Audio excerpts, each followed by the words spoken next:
মদিনার একটি ছোট শান্ত ঘরে মা ফাতেমা রাদিয়াল্লাহু রান্নায় ব্যস্ত। ঘর ভরে আছে উষ্ণতার আলোতে। দরজা খুলে প্রবেশ করলেন হজরত আলী রাদিয়াল্লাহু। ক্লান্ত হলেও মুখে ছিল হাসি।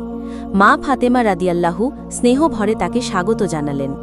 দুজন একসঙ্গে বসে শান্তভাবে কথা বলছেন। পরস্পরের প্রতি ভালোবাসা ও সম্মান যেন চারপাশে ছড়িয়ে পড়ছে।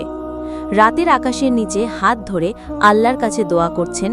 চাঁদের আলো তাদের মুখে শান্তির আভা ছড়িয়ে দিচ্ছে। মা ফাতেমা রাদিয়াল্লাহু আলী রাদিয়াল্লাহুয়ের হাতে হাত রেখে মিষ্টি হাসি দিচ্ছেন, আর আলী রাদিয়াল্লাহু তাকিয়ে আছেন গভীর শ্রদ্ধায়। তাদের মুখে প্রশান্তি ও আনন্দ, পেছনে কোরআনের আলো যেন হৃদয় আলোকিত করছে। পরিবারের সঙ্গে সময় কাটাচ্ছেন, বাচ্চাদের সাথে হাসি আর খুশির মুহূর্ত ভাগ করে নিচ্ছেন। ভালোবাসা ও সম্মান, এটাই দাম্পত্য জীবনের সত্যিকারের শক্তি ও শান্তির চাবিকাঠি।